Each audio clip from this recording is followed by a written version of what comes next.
To do that, it's my great pleasure to introduce PBS 39's very own Monica Evans. Thank you very much. Thank you all for coming. Just a little housekeeping notes. If you will, please turn your cell phones off.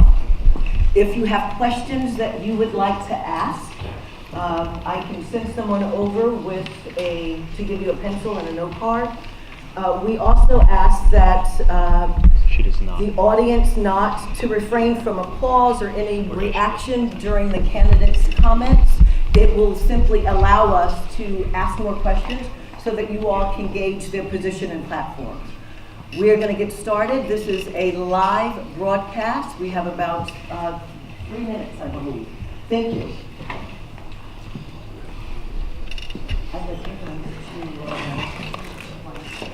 Please welcome the candidates.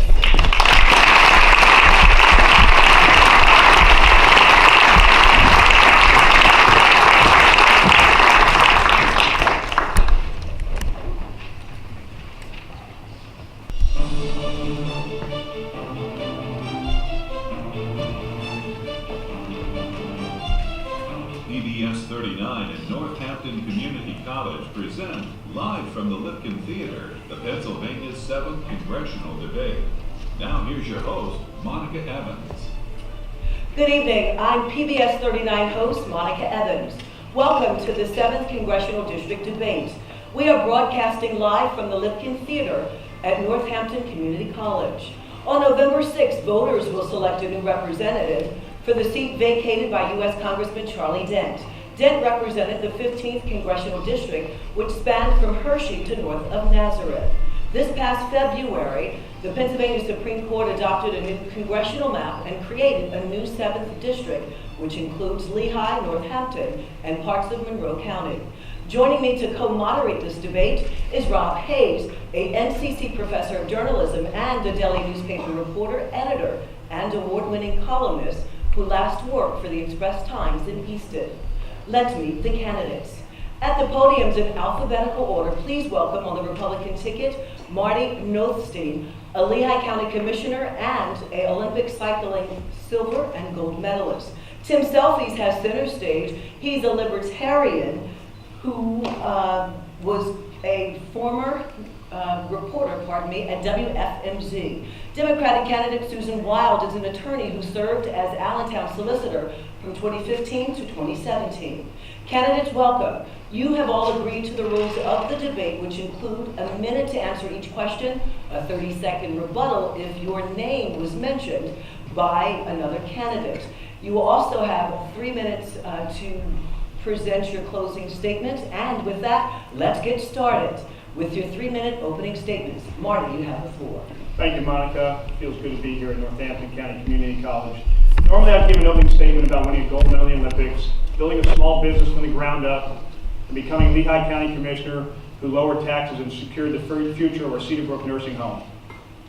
Instead, I'm going to correct the record tonight and call out the lies, the smears, distortions from the Democrats and Susan Wild. I support the House Bill 1121, the Pre-Existing Conditions Protection Act of 2017, which does exactly what the name implies. I oppose Obamacare because it's a deeply flawed law that has made things worse for so many. Susan Wild and the Democrats are trying to scare people because they have nothing positive to say about themselves or their agenda. I won't stand for this because the voters deserve to know the truth. I will not cut Medicare. My elderly parents and countless other seniors depend on Medicare. One of the reasons I oppose Obamacare is that it cut Medicare by over $700 billion. It also cut Medicare Advantage by $156 billion. And Susan Wild calls it a good start. She just said that the other night at a forum that we're all participating in. I will not cut Social Security. Social Security is a program that we all pay into and is a promise we will keep. I'm the only candidate who wants to eliminate the tax on Social Security. You pay taxes on it once, why should you pay taxes on it again? It's the government's addiction to spending that needs to be cut. These scare ads are another senior scam, something no politician should stoop to. Then there's Susan Wild's cancer ad. There's a woman who has brain cancer and claims she's afraid that I will somehow take her health insurance away. That is offensive on so many levels. My in-laws and sister are cancer survivors. I buried friends who are cancer victims. But that ad, well, first of all, that ad, the woman works for Susan Wild as her personal paralegal at her law firm. Shouldn't we assume that Susan Wild provides health insurance for her full-time employee? What desire, ability, or right would any congressman have to take away? Using your own employee as a prop at a fake ad is pretty low, but certainly not new. Why isn't the local media covering this? In the Democratic primary, Susan Wild pledged John Morganelli that she would run a clean campaign. He honored the pledge, but she did not. She photoshopped and outright fabricated stories about him. Her ambition took control. Win at all costs, regardless of your ethics and honor. It was so bad that Democratic State Senator Lisa Pascola went on camera with John Morganelli and called out her trickery, lies, and falsehoods in the TV spot. If you ever wondered why good people don't run for office, this is why. Many citizens want to serve their communities, but when they see the lies and smears, it simply turns them off. It turns off many voters as well. Don't believe the negatives. I'm the only person here who's cut property taxes, protected seniors. That's a record I'm running on. Susan Wild's government experience, well, he was sentenced to 15 years today. Thanks for your time. Tim, you have the floor. Well, I guess we're off to a good start here with bipartisanship. It kind of sets up a main point that I want to talk about tonight, and that is whether or not the partisan civil war in this country is helping you or your family. This embodies it, what you just heard. And the truth is, if you want something different, you have to vote for something different. As Monica said, my name's Tim Silfies. I grew up here in Bethlehem, I grew up in Bethlehem. I live in Bethlehem now. I like to joke that my only political experience is that I was the president of the Liberty High School Grenadier Band, which is a good start. I have a lot of roots actually with PBS 39. This is where my parents met at this station. My mom's name is Shelley Brown. She spent a lot of time on air here.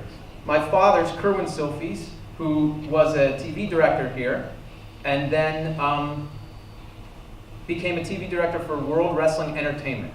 So as a lot of you know, my mom's now at the State Theater where they do the Freddies, and my dad does WWE, so it's certainly a mix of things. I ended up also going into television. I worked for Fox News Channel, where I worked for John Kasich, John Stossel, Greta Van Susteren, and others. And it was there that I started to see the way the establishment parties had actually become one big establishment that was leaving all of us behind and not functioning the way they were supposed to. It was when I came home and I was a business reporter for 69 News that I saw it up close, the way that affects all of us and leaves all of us with broken, dysfunctional government. I've developed over the years a philosophy of believing in individual liberty, common sense, limited government that protects our rights, and lets us live how we want, as long as we don't harm anybody else. That's what I believe. And that's a little bit about what I want to talk about tonight, although it sounds like it's going to get messy. The media, speaking of the media, and pundits say that this is a two-way race. And I think it is. It's a two-way race between me and the establishment. That's the two-way race. Both of my opponents, either one, if you vote for them, you're going to be getting a version of the same thing. You're going to get a continuation of the fighting, of the dysfunction, and the status quo. And I'm offering something common sense, an independent voice that stands for all of us, Democrats, Republicans, independents, who are all working on my campaign and helping me knock on thousands of doors around this district and trying to bring more regular people into government. So thank you. Susan? Thank you so much, Monica and Rob and Northampton Community College and PBS for hosting this important debate. I appreciate this opportunity to speak with the voters of the 7th District tonight. For those of you who don't know me, I'm Susan Wild. And I want to tell you a little bit about who I really am. I was raised in a military family. My dad served in the Air Force his entire career. My mom always worked outside the house, and together they raised me and my sister to understand the importance and value of hard work and responsibility. I put myself through college, and then with the help of federal student loans, I was able to go to law school and become the first lawyer in my family. And for the last 30 years, I've been practicing law right here in the Lehigh Valley. It's where my children were born and raised and went to public schools. And I've been able to give back to my community. And by the way, I fully paid back those student loans. To me, that's the way government is supposed to work. Unfortunately, today, Washington is broken. Government isn't helping our people access opportunities and to get ahead like it's supposed to.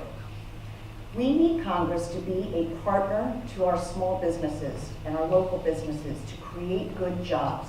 We needed to help our students and workers gain the skills they need to get ahead. Government works when it invests in its people, when it invests in education and skills training, when it strengthens entrepreneurship, and when it builds 21st century infrastructure that grows our economy. The 7th District doesn't need a representative who's going to play the same old partisan games. I'm not a politician. I've spent a career helping people resolve problems. And for the last year, I've put 20,000 miles on my car, visiting every corner of this district and listening to people tell me about their struggles, their concerns, and what they expect out of elected officials. I'm running to be a problem solver and to use the skills that I've developed over the last 30 years to find bipartisan solutions to the challenges that we face. Washington is broken. We need to fix it. We need to change it. And the only way we can do that is by changing the people we send to Washington. Thank you. Let's get started with the questions. Rob has the first. Okay, Mr. Nothstein, I'll direct this to you first and your opponents can chime in. We've had mass shootings across America in places such as Parkland, Florida, the Las Vegas concert shooting, Orlando nightclub was also hit, and of course the Sandy Hook Elementary School in Connecticut. In all of those, semi-automatic rifle, specifically the AR-15, and 3 of them was used. My question for you, sir, is do you support any changes to existing gun laws, such as expanding background checks on weapons sold on the internet or gun shows, and can you identify any practical reason why we would need a semi-automatic rifle? Yeah, I'm an NRA endorsed candidate. I have an A rating with the NRA. Shooting, the outdoors is important to me. I hunt. My family hunts. I've hunted since I was a young boy. Right now, we do have a problem with some guns in this country. It's not necessarily the guns, though. It's the people who get their hands on the guns, and that's something we have to take a closer look at. You talk about the AR-15. You know, that's like blaming a car in an accident. And you ask, why do we need semi-automatic weapons? I have a semi-automatic gun that I use for pheasant hunting. I do. One of the things that we also need to take a serious look at is background checks you mentioned. We have a pretty significant background check right here in the state of Pennsylvania. If you want to purchase a firearm and you're a law-abiding citizen, you go to a sporting goods store. You fill out paperwork. The state police does a background search on you. If they don't find anything, you are allowed to purchase that firearm. Thank you. Law-abiding citizens have the right to defend themselves and own firearms. People who aren't law-abiding citizens should not have an opportunity to own a firearm. Thank you. Mr. Silfies? I am also a strong supporter of the Second Amendment. I'm not a member of the NRA. I'm not a hunter. For me, this comes back to philosophy. I'm a strong supporter of all of our constitutional liberties. And for me, it's about natural rights, which are recognized in the Constitution, one of which is the right to bear arms. And we all have a God-given right recognized in the Constitution to protect ourselves, to protect our families, and to protect our property. And any infringement upon that, it's incumbent on the government to explain the necessity and prove that it works. And in the case of something as wide as banning semi-automatic weapons, lots of people in this room, lots of people listening to this have these weapons, and the overwhelming majority of them are peaceful people. I would say the solutions to problems like this, I think, come more outside of government. You know, as someone in the media, I think we should do some soul searching about the way we cover mass shootings. Thank you. I strongly believe in the United States Constitution and every part of it. I also believe that we have Second Amendment rights, but I'm a believer that we need some sort of common sense gun reform. We have children, I'm a mother. We have children who go to school and their parents don't know whether they will see them at the end of the day. We've reached a point in our society where we have to do something about this.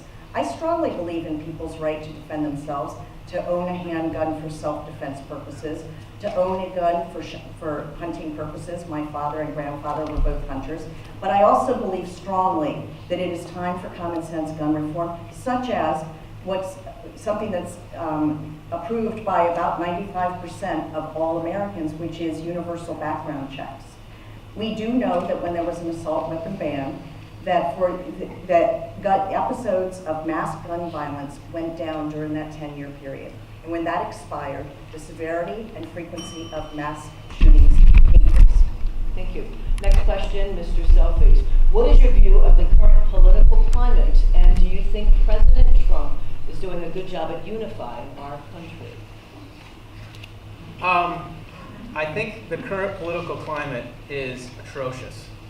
And I think it's embodied. I can't turn on the television without seeing either one of them smashing each other and attacking each other. And it's sad, you know? I mean, if you listen to Democrats, Marty Nothstein is this monster who wants people to die, who don't have health care. And if you listen to Republicans, Susan Wild is a communist who, belongs in prison. And the truth is, both of these things probably aren't true. The bigger problem I have is that I think both of my opponents are manufactured candidates. This comes back to the two-party system. They have people that tell them what to say and what to do and how to attack to win at all costs. And that's the problem in our country right now. Susan. Thank you, Monica. I want to go to Washington to be an independent voice for the people of this district. I'm not interested in playing party politics. I'm not interested in partisan games. I have been an attorney for 30 years, working with people on the other side of cases in very divisive situations, much as we have here in our country today, particularly in Washington. I've worked with people on the other side to bring about resolutions. I know that the only way to achieve compromise is for both sides to feel that they have gotten something out of the deal. I can't stress enough how important it is that we have somebody who goes to Washington with the kinds of skills that I've developed over 30 years of listening, learning, and working to achieve appropriate and fair compromise and resolution. Same question for you. How do you feel about the current political climate, and do you think President Trump is doing a good job at unifying our country? Well, right now, the partisan anger and gridlock that we see in this country is absolutely unacceptable. Every time you turn on a news channel, there's a call for violence, and that has to stop. We as a country are better than this. You have the left wing of the Democratic Party leadership calling on harassment of elected officials. We have the other side, our side as well, asking for violence. This is absolutely absurd to know that we live now in a country where violence is acceptable. That's not the way I was brought up. It's not what this district is about. It's not the way I run the Lehigh County Board of Commissioners. I've been able to get a lot of bipartisan things accomplished as a Lehigh County Commissioner. I really have. And what happens, you get everybody around the table, you figure out a goal, you don't stop until that goal is accomplished, you don't stop until the job gets done. And understanding one thing, and one thing only, what matters most to the people you're representing. And that's what you have to do. Thank you. Mrs. Wild, the United Nations Intergovernmental Panel on Climate Change, which is scientists convened by the UN to guide world leaders recently issued a dire report about greenhouse gases, food shortages, wildfires, and massive die-off of the coral reefs as soon as 2040. What is your opinion about that report, and what do you think should be done? Well, thank you, Rob. I believe that climate change is real. I think it is time for us to start listening to the scientists, the experts in the field. We need to start doing something about this. As I said in the beginning, I care very much about our future generations, and climate change is the thing that is going to have the greatest impact on our future generations. I think that I'm sorry that we withdrew from the Paris Climate Accord. I'm somewhat relieved by the fact that many municipalities and corporations have decided to abide by the provisions of the Paris Climate Accord, even though our government withdrew from it. And I would hope that we would rejoin that climate accord, because the time to fix climate change, the time to do something about it is now. We don't have the luxury of waiting. Yes, thank you. Climate change has been happening for hundreds of years. Nobody likes dirty air, dirty water, or pollution, as a matter of fact. And we are seeing pollution, dirty air, and dirty water in this country. But we're also making some strides to make sure that we protect our most valuable assets. I love our land. I've preserved over 500 acres of my own property, protected it from future development, made sure it wouldn't turn into a warehouse, made sure it wouldn't turn into condominiums. This is something that's very important, near and dear to my heart. So we do have to embrace initiatives that will lower emissions, create cleaner air, cleaner vehicles, cleaner trucks. That's happening right now. We are seeing solar energy and wind energy being produced. These are positive things. We need to continue with these positive initiatives and protect Mother Earth, because it is a great asset and it's something that we take advantage of. Thank you. Mr. Silfies. The loudest voices on the left say that climate change is an apocalyptic disaster, that if we don't address immediately and rearrange the whole world economy, it will consume us all. The loudest voices on the right seem to say that this is a hoax, this is fake news, it's not happening. The truth is that climate change is real and that we don't know how to fix it. And that is a stark reality that I think we have to face. What we shouldn't do is pass large economic policy that ends up creating unintended consequences, that creates bigger problems than what we may face in the first place with climate change, which I think is a problem and is something that we need to address, but that's best addressed not by government, but by people in the private sector who are going to figure out how to innovate and how to create new technology. That's how human beings, the ingenuity of people and free markets, that's gotten us out of a lot of problems before, and I think that it will help alleviate this one. Thank you. Next question goes to Mr. Nothstein. What do you see as your top priority on international affairs? Peace. We need peace. Right now in this country, we're fighting wars we shouldn't be fighting. We also need to make sure that we keep terrorists on the run. Nothing's more important than making sure that we are safe as a community and we are safe as a nation. The amount of money as well that we spend on wars that we shouldn't be fighting is something that's alarming as well. So as a matter of fact, getting out of some of these wars, saving us hundreds of billions of dollars, will also help fix our national deficit as well. But peace is very important. Peace across the entire world. We're not seeing it all the time. We saw what happened in Saudi Arabia, but I think we are on the path to keeping terrorists on the run, creating a strong military, making sure we protect ourselves here at home. Thank you. Mr. Silfies, same question. I agree we need peace, and I wish your party leaders would talk the way you do, because we're engaged all around the world right now, spread out in ways that are truly disturbing. We've been at war now for longer than my nephew's been alive, and he just went to college. This is something, I'm a non-interventionist, where I feel we should not be engaged in places around the world unless we've been attacked first. I mean, this is happening. We see this in Yemen right now. I mean, in Syria, we're engaged in places that we do not belong. And striving for peace is something that we absolutely must be doing at all times. I would also say that as members of Congress, we're the ones that are supposed to be deciding war-making powers. And that, it's not enough to talk about peace. Congress has to start doing its job and checking the presidency. Not Trump, not Obama, the presidency. Because presidents across the board have been taking us to war inappropriately for years. Thank you. Mrs. Wallace, same question, your top priority on international affairs. We need well thought out, strategic, smart foreign policies. We need to make sure that we are at the head of the table whenever we are dealing with our allies or our adversaries. We need to work with our allies. They need to be on the same page with us. We need to make sure we're building those relationships with our allies. We need to listen to our intelligence officials and our military brass. And we need to make sure that countries that violate deals know that there will be consequences and that those consequences will be strictly enforced. Thank you. Mr. Silfies, what is it about your background that you think gives you an edge over your opponents?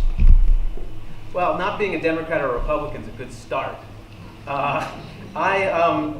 Look, seeing the world through the prism of news has been, I've engaged it, I've learned a lot about the way the world should properly work. You know, I don't just talk about immigration. I reported from the border, and I saw what was happening at the border. I don't just talk about ending the drug war. I spent time working on a documentary in Portugal where they decriminalized drugs, and there was real growth from it. I don't just talk about how to improve education. I worked on documentaries about the prevalence of charter schools in places like New Orleans.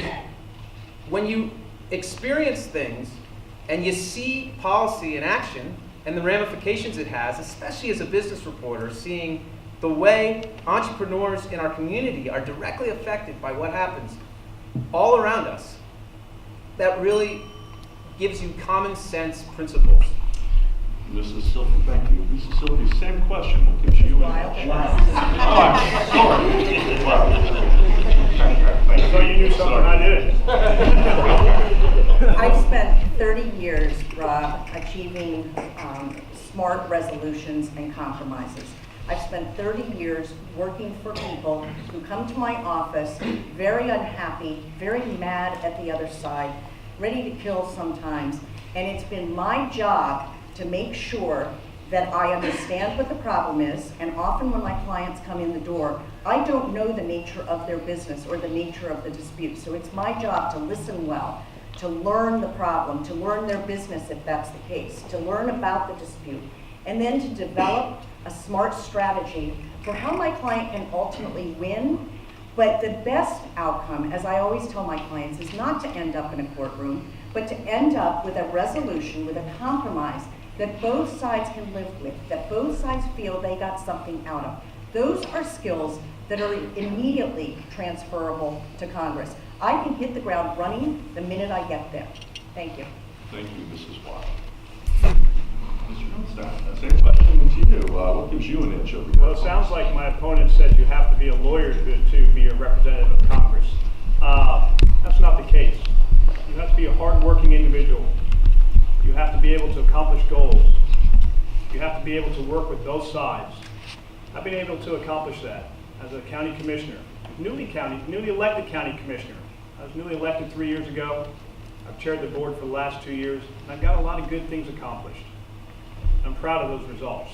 I've built a business from the ground up, built it with my own hands. Still own and operate a small business today. As a small business owner, you fight for every single dollar. You stretch every dollar as far as you can. And that's the way we have to govern as well. To me, politics is a game of addition. It's not a game of subtraction. You got to work with all parties and all sides to get things done, to make sure the American people get what they want, to make sure your constituents get what they want. That's a skill I developed as a father. That's a skill I developed as a county commissioner. It's a skill I developed as an athlete, and that's a skill I will use as your next congressman. Thank you. We have a question from an audience member, Mike Garcia. We're experiencing a massive caravan of immigrants making their way to the U.S. border. Mike wants to know, what will you do to stop the caravan? We're going to send this question to Mrs. Wild. Thank you. Let me start by saying that I believe that we need safe and secure borders, but we also need comprehensive immigration reform.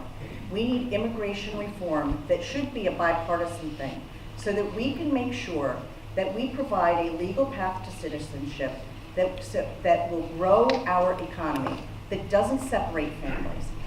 There are no quick and easy answers to this problem.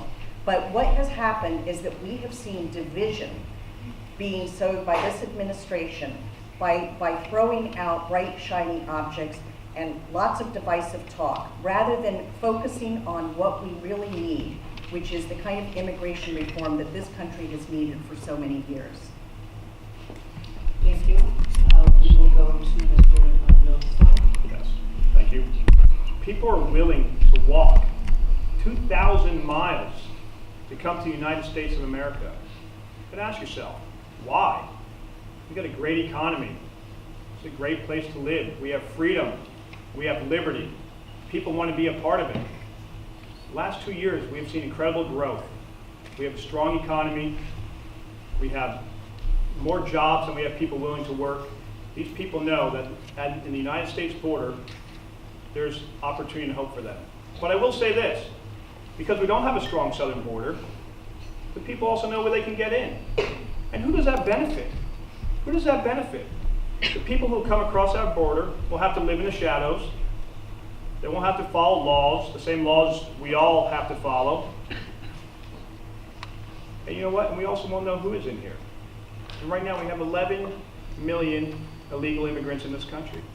But right now we have an incredible economy. People are willing to walk 2,000 miles to our border. Thank you. Mr. Silfies, same question. I've been hearing about our broken immigration system for my entire life. And the Democrats and Republicans both have failed to address this problem. I think that we need more legal immigration. We need it to make it easier for people to come here legally, who are peaceful people and who want to work. This isn't just a moral issue. This isn't just a cultural issue. This is also an economic issue where birth rates are very low right now, or going down. We need entrepreneurs. We need doctors. We need workers. We need good people to be here who want to work. And yes, I think that having sensible borders makes sense. And certainly in situations like this, I think what would be helpful would be to turn the temperature down, speaking specifically about the caravan, and have a sensible conversation about this instead of having people from the major parties inflaming passions and saying things that are very extreme and making it harder to have useful dialogue. Thank you. Mr. Nothstein, recent polls indicate that healthcare is probably the leading concern of Americans. My question is, what are your views on the Affordable Care Act, aka Obamacare, and what specific changes would you make to the act, if any? Yeah, all the promises we heard about Obamacare turned out to be false. We were told it's going to cost us less money, you'd be allowed to keep your doctor. That really hasn't been the case. Healthcare costs have risen 123% over the last 4 years. I think we need patient-centered healthcare that expands choices, expands affordability. This is something that's been very important to me. And I've said from day one, affordable, accessible healthcare to everybody. That means people with pre-existing conditions. That means allowing the young children to stay on their parents' health care plans until they're 26. These are common sense parts of the Obamacare, the Affordable Health Care Act, that we needed to protect. We need affordable, accessible health care for everybody in this country. Thank you. Mr. Silfies, same question. What do you make of the Affordable Care Act, and where do we go here? I think we need to talk bigger picture than the Affordable Care Act, because I think both sides, the Republicans and Democrats, have been centralizing the administration of healthcare in Washington for decades.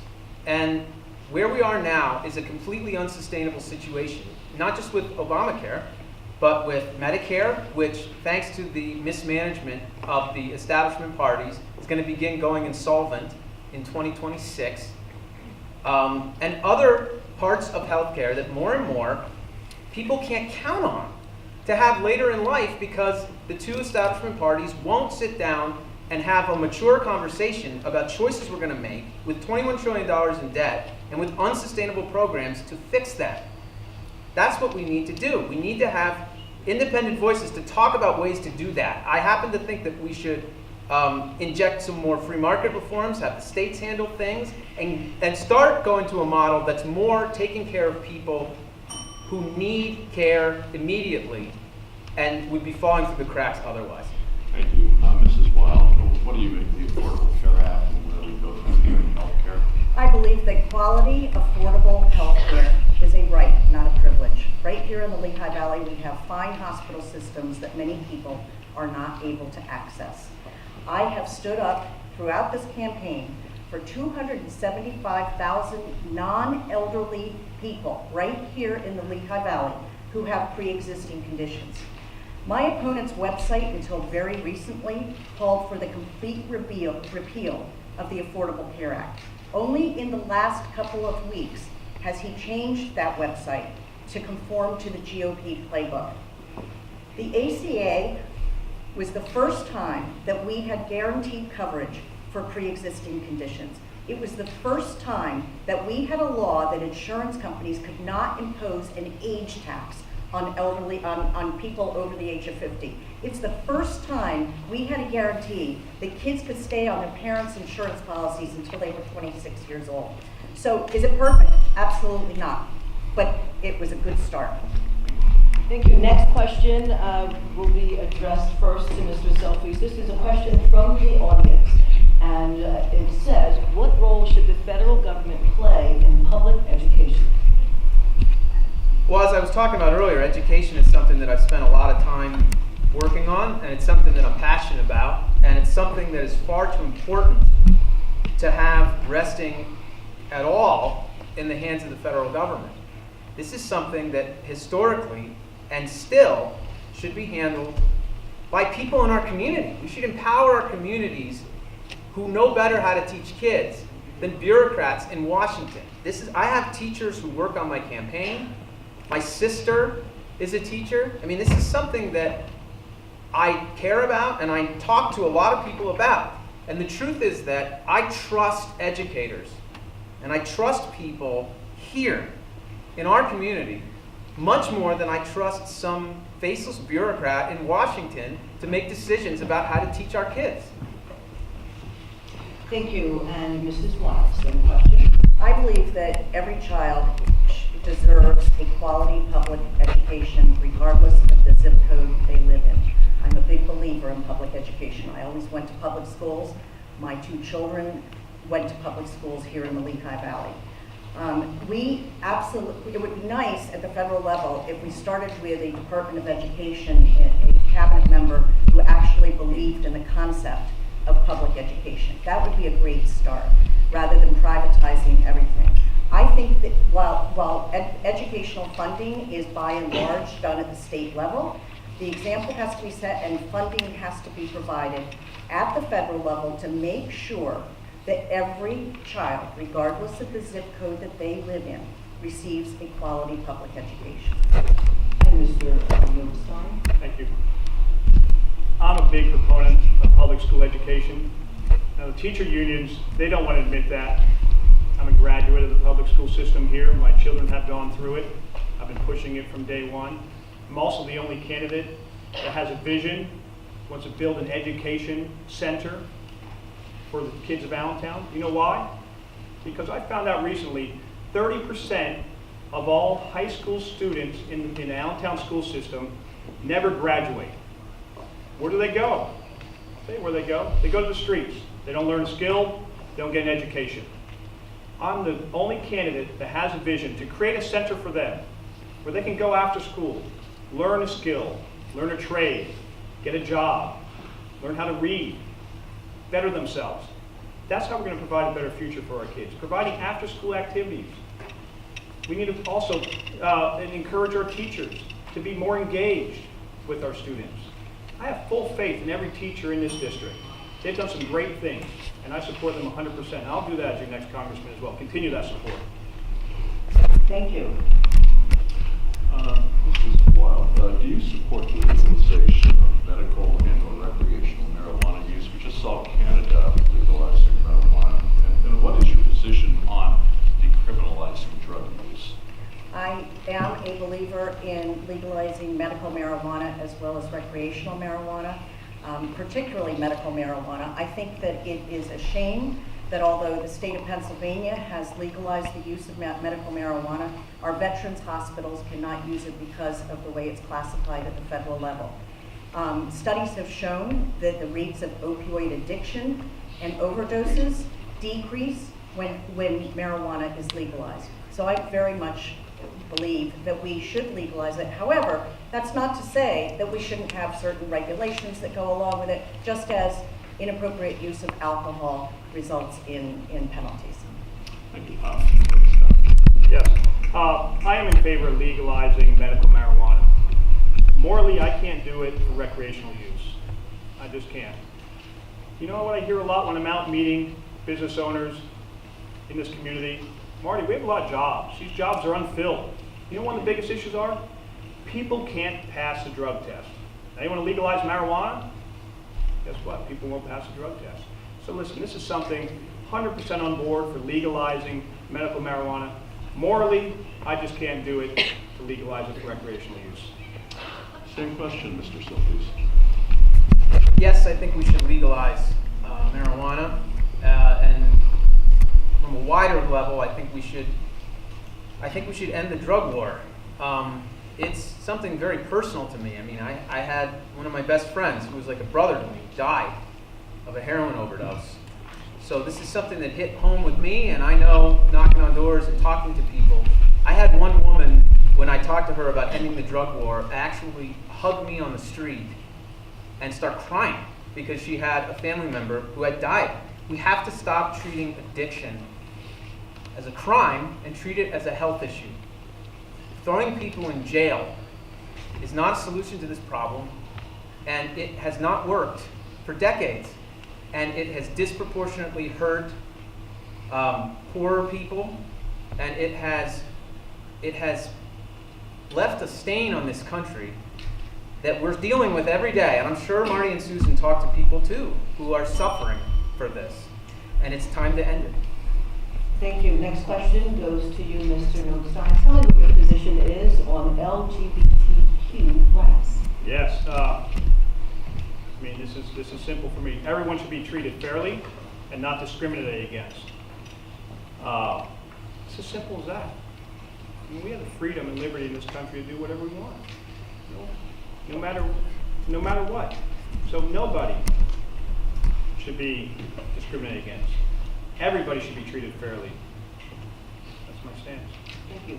Mr. Silfies. Yeah, I completely agree. I mean, I think this is something that libertarians have been way ahead on for decades. Everyone should be treated equally.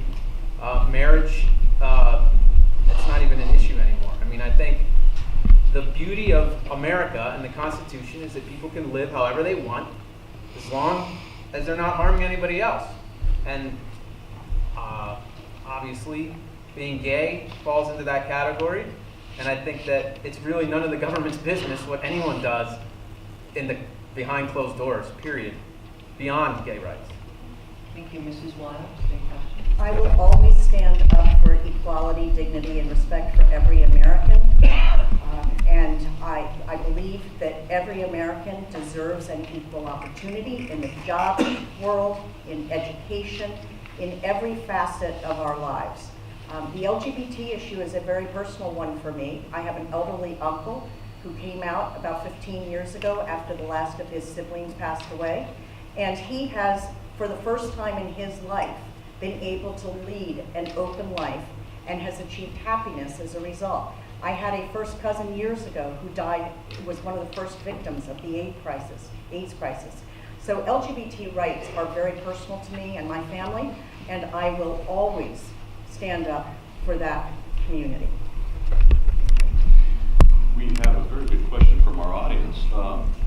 Mr. Silfies, I'll let you answer this first. Does the truth matter in politics today? It sure doesn't seem like it, does it? I mean, I'm trying to tell the truth. I mean, that is one of the goals of my entire campaign. I get up here, I say what I think. I'm not reading from notes. I'm just telling people exactly what I believe, exactly what I think. I'm a common sense person who doesn't want to stand with either one of the machine parties. I just want to stand for principles, and I want to stand for the people of this district, whether Republican, Democrat, Independent. And I think I'm in a unique position to do that when I don't have to answer to a party, I don't have to answer to a president, I don't have to answer to anything except all of you. Thank you. Thank you. Mrs. Well. Truth in politics and government always matters and is essential. Our citizens are entitled to transparent, non-corrupt governments. And my opponent cast aspersions about me, untrue aspersions about me during his opening, that I think are exactly the kind of untruths that nobody in politics should tell. Mr. Nothstein. Well, my opening was the truth. I've seen a lot of ads that are lies, and it gets frustrating. I got into this race expecting a lot more. I thought we were better than this. But to see the amount of money that is spent on spreading lies and untruths is something that is sickening to me. It's something I'm not going to stand for, and that's why I had to say my opening remarks. You know, it's a lot different than my previous life as an athlete. As an athlete, you go to the registration window, you sign a release, they give you a number, you pin it on your back, you compete. You compete in front of judges and officials, make sure you don't break the rules. That doesn't happen in this game. You just do whatever you want and then figure it out later. You know, what's been happening to me and what's been said about me are completely untruths. They are lies. I will not take away your health care. I will fight for Social Security. Actually, I'm the only candidate who's going to take the tax off Social Security. I will fight for pre-existing conditions. Now, the ads say different. You're going to hear it from me, or you're going to believe an ad. So I got to say this, just real quickly. The truth does matter, but the truth isn't always told. I think we have time for one last question. I'm going to give you the floor, Rob. Mrs. Well, there's a question near and dear to my heart as a journalist, but do you think that the press is the enemy of the people?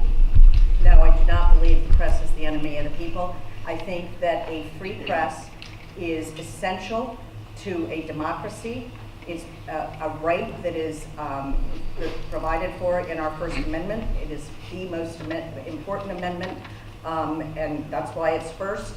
And I believe that an open press is our means to make sure that we have a check on our government officials and that they are able to investigate and report on stories that are of interest to the American people, because that's what, without knowledge, we have nothing. And the only way we can attain knowledge about our government officials is with a free and open press. Mr. Nothstein? I believe in a free and open press. I do. That's not always the case. I've witnessed it firsthand. I've seen what the press can do to an individual, and it hurts, and it destroys people. And it happened to me. And that's all I'm going to say about that, because I think most people know, and your listeners know, I am in litigation with the press. I'm not going to let the press spread lies about me. I'm not going to let this press damage me. I'm not going to let the press damage my family. That's why I'm standing up to the press. I believe in it, but it also cannot be used as a tool to hurt people. And that's what's happened to me. Thank you. Mr. Silfies, you've been part of the news media. What do you think of that question? No, I don't think the media is the enemy of the people. The stress of it may have been the enemy of my hairline. But no, the media is not the enemy of the people. I mean, free media is the best way to have truth. And I think the media could do a much better job, that's for sure. And governments have not been friendly to the media at varying times. People focus, of course, on the current president, but the last administration wasn't so great either with press freedom. And it's something that it's part of the Constitution, and hands should be kept off. And the more voices we have, the more likely we'll get to sort out truth from fiction. Candidates, it's time for your closing statements. Mr. Silfies, I'll have you begin. Thank you. Thank you for having us, and it's been great talking to everyone tonight. You know,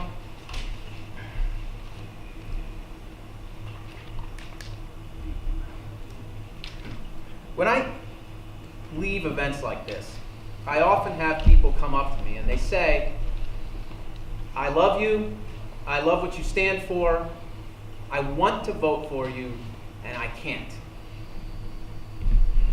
I can't. And that's a hard thing to hear, but people are afraid of wasting their vote. People are afraid of standing up to something that seems insurmountable. The power of this establishment. And when I say to people, and what I want to say to anyone listening who's hearing this on whatever platform, is that yes, you can. Yes, you can. You are not powerless. A vote for me in this race is not a vote of protest. It's a vote of power. Power of a message to send to the establishment, and also, if we can stand together, and I know it's hard, but ask yourself how many things in history that are important were easy. If we can come together as a district to do this, having an independent voice in Congress would be a powerful, powerful tool. I would be a swing vote. I would have the Republicans and the Democrats fighting to get my vote, to get our vote. We could check Pelosi and the Democrats when they go too far. We could check Trump and the Republicans when they go too far. And we could have a real empowered voice that gave us leverage and made us have the voice that we want to have as a community. I'm asking people to stand with me on this. And like I said, I know it's hard. But let me be your voice. If you're frustrated with this noise, if you're frustrated with the dysfunction, let me be your voice. If you are tired of the broken, dysfunctional government that has left all of us behind in all of these issues we're talking about, healthcare, immigration, $21 trillion debt, endless wars, let me be your voice. You're going to be alone in that booth. So please, just sit there and think for 1 minute. Think what kind of country you want to live in. And think what kind of country you want to leave for your kids. And I'm asking you to think of empowering yourself and our community, Thank you choosing so much. something We are different. limited on time. Mrs. Wild, your closing statement. Thank you again for this valuable opportunity. Tonight, 7th District voters have a chance to see what this election is all about. It's a choice between the same partisanship that broke our government or a new spirit of bipartisanship that achieves results. It's a choice between repealing the Affordable Care Act or standing up for those who live with pre-existing conditions. It's a choice between an age tax or protecting older Americans. It's a choice between cutting Medicare to pay for the massive deficits caused by the GOP tax bill or protecting Medicare for our seniors. We need to ask ourselves, do we prioritize the wants of the biggest corporations, or do we prioritize the needs of our families and the dreams of the next generation? Do we roll back protections for workers' rights and safety, or do we invest in skills training to make sure that our workers get ahead? Will we keep riding around in circles, or will we move forward together? In 2 weeks, voters will have that choice. I'm running to be an independent voice in Congress for all of the people of this district. With 30 years of experience achieving smart resolutions and compromises, I believe I have what it takes to get the results we need for our working families and our local businesses. I am committed to using my skills to work for the disenfranchised, for those who haven't had the opportunities they deserve, and for our future generations. I will always stand up for equality, dignity, and respect for every single American. It's time to change who we send to Washington. It's time to make Washington work for us again. Thank you, Mr. Rose. Thank you for hosting this informative debate. I'm sure the viewers can see there's a huge difference between me and my opponent. If you honestly look at my record and understand my views, you can only reach one conclusion. I'm the only person who can be trusted to represent you and your values in Washington, D.C. as your congressman. My family and our Pennsylvania Dutch heritage have been rooted in Lehigh Valley for 5 generations. I love the people and the values here. Even when I was training for the Olympic Games, I chose to stay here instead of going to California or Florida. You know why? Because the Lehigh Valley has always been my home, and it will always be my home. As a Lehigh County Commissioner, I've cut taxes to the lowest level in 27 years. I secured the future of Cedar Brook Nursing Home, making sure that we take care of our seniors. I've also canceled many new proposed tax increases, keeping more money in your pockets. Getting a job done was also bred into me growing up here. My parents were hard-working, blue-collar people. Nothing fancy, but definitely nothing phony. I know the value of a dollar. I understand hard work. I know what it's to earn a paycheck, lose a paycheck, and make a payroll. This is a big election. The choices are very clear. I'll work to create jobs. I'll work to get a balanced budget passed. I'll make sure Washington keeps its promise to our seniors and our veterans. Those aren't partisan issues. Those are American issues. It affects all of us. And I'm not going to become a career politician. I'm the only person on this stage who has self-imposed a term limit on himself. 8 years, good enough for President of the United States, should be good enough for any congressman. I'm also promised not to take a government pension. We need someone in Washington who will work for us, not themselves. I promise to work for you. More jobs, higher wages, greater liberty, freedom and opportunities, safer communities for our children and grandchildren. This is what we all want. It's what we are starting to achieve, but it's something we must strengthen. We still have a long way to go. We're in the middle of a great American comeback. Let's keep it going. So I ask for your vote. I'll do my best to be a congressman who you'll be proud of. It'll be my honor to serve you. So November 6th, I hope I can get your support. Thank you again for a great debate, and thank you, Northampton County Community College.